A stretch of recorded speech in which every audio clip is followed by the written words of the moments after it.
You found it. Your home for the best content on your favorite team, the Fighting Tigers of LSU. Do us a favor. Subscribe to the channel. Leave your comments below. Be sure to smash that like button.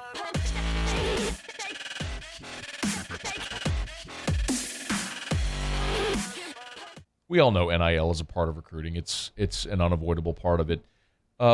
If I were to ask you, someone who's swims in these waters every day, what's your opinion on how big of a deal that is right now?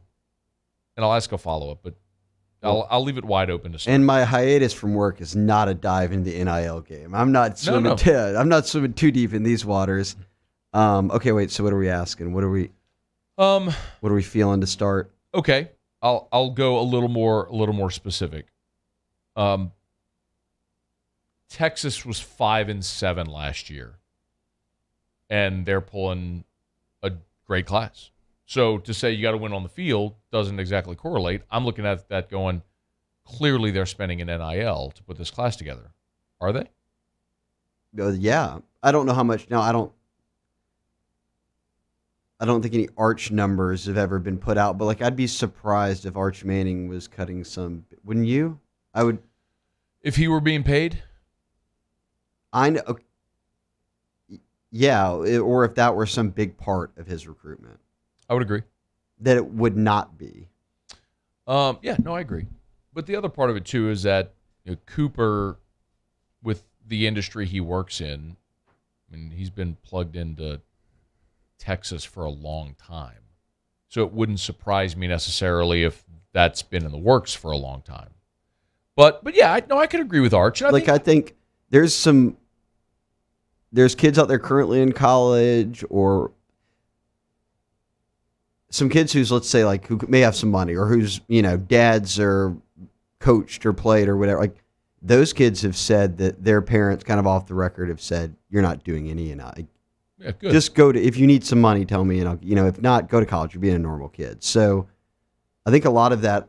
Now, is Texas spending money? Texas was the one who said every O-lineman who signs gets $100,000. Exactly. And within 2 weeks, they had 5 kids commit. But it was what? Good. Okay. Good for y'all. Yeah. That was right at the start of collectives, and NIL was taken off, and they signed a great O-line class. So yes, I think Saban's already said it correctly.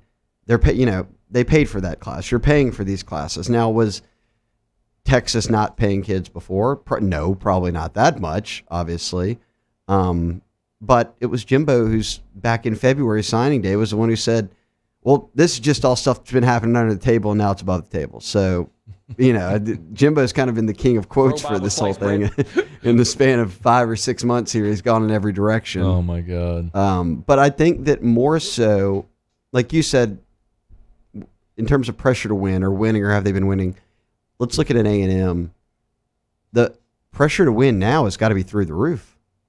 Not that their boosters will never not give money to the football program to see him win, but doesn't the pressure on Jimbo and then his staff increase if we're saying, here's the best team money could buy, and you won 8 games? Yeah.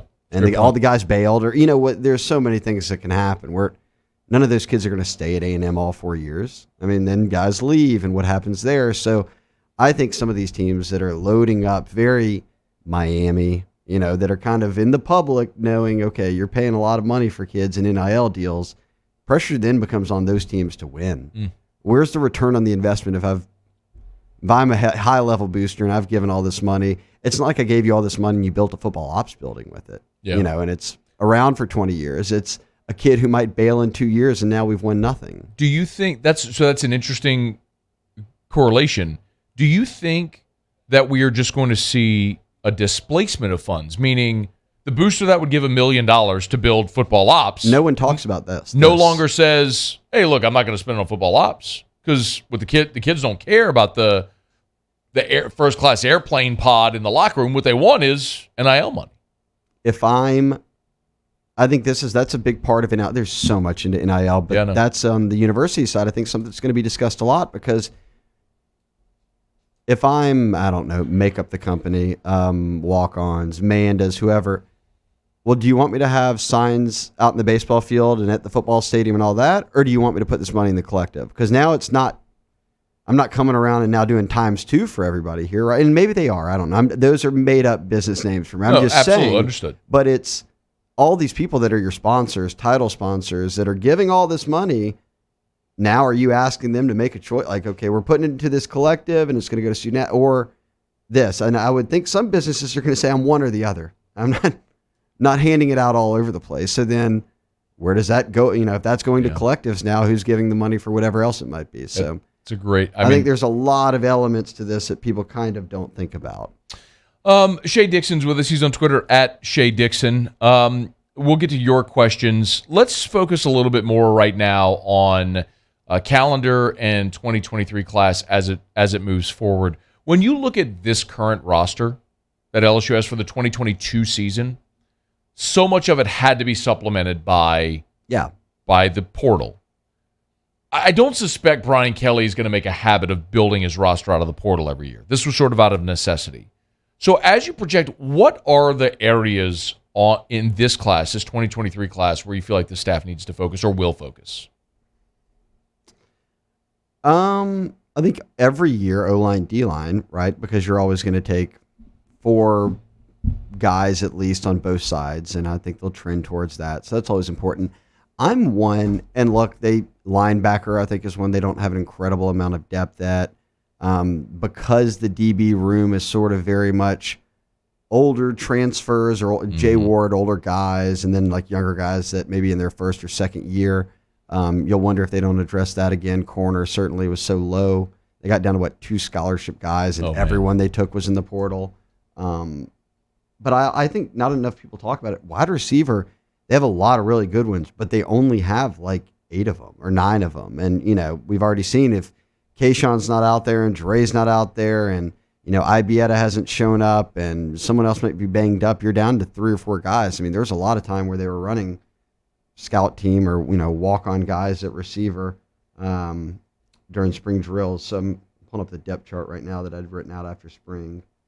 They have 8 receivers on roster. 8 scholarship receivers. 8 scholarship receivers. So that's not a ton.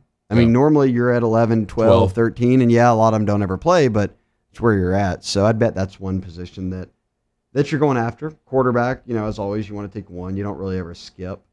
They've kind of addressed special teams recently, so they're good there. I want to ask you about quarterback because I've kind of I've actually talked about this here, and I asked Joe Sloan the question earlier as well. I think it used to be you couldn't skip at quarterback. You couldn't miss a cycle. I point out the year, so they signed Perilou in 2005, missed the next year. When Perilou got booted, your only options were Hatch and redshirt freshman Jarrett Lee. And by options, but he played. Right. Andrew Hatch was starting games. Started the season. North Texas and then Auburn. Got concussed against Auburn, and we saw Lee lead the comeback. But that's what happened whenever you missed a class. You missed a class in 2018, but you went and got Joe Burrow. Because half the league is going to be transfer quarterbacks, do you have to get a quarterback every year? I mean, it feels like you're always going to be able to supplement at that position with a veteran player.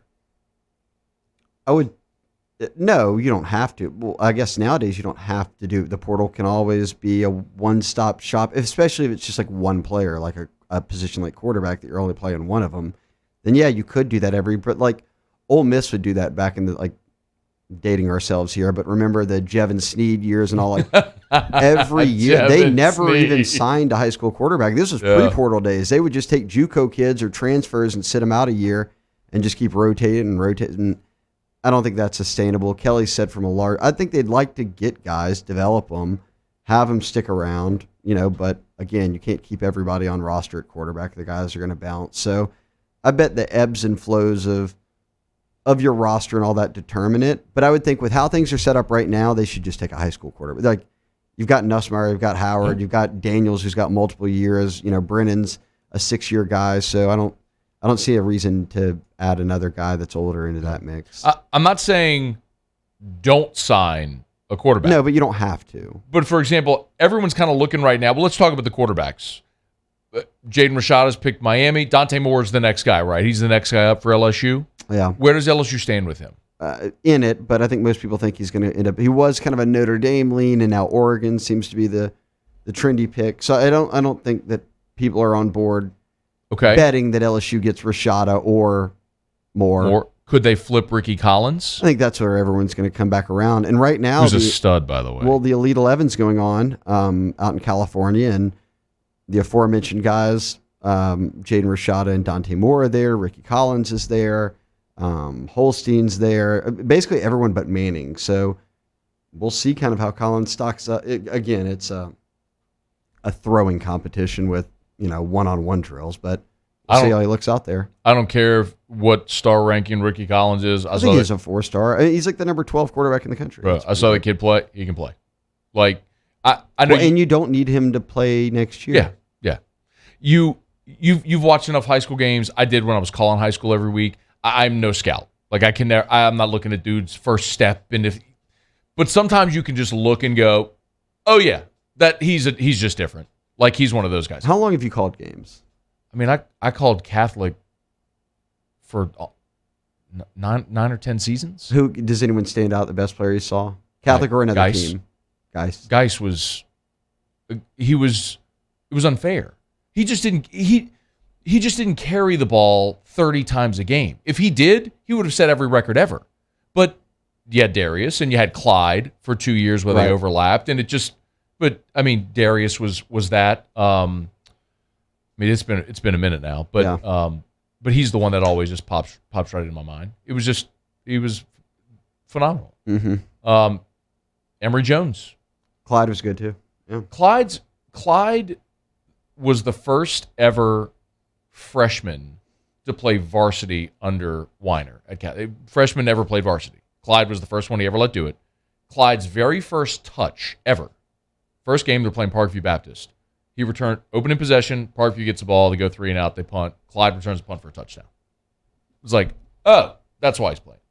I mean, my thing with Clyde was always, I hated him committing to LSU under less because he was not a dot the I, 230-pound Fournette, Geis, Jeremy Hill. He wasn't that style of back.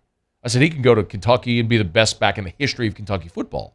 When the best thing that ever happened to Clyde was obviously the Insminger Brady offense. Look what became a first-round draft pick. Yeah, he was phenomenal. He always had that. But Rickie Collins, 100%. You like him? 100%. Like that kid can play.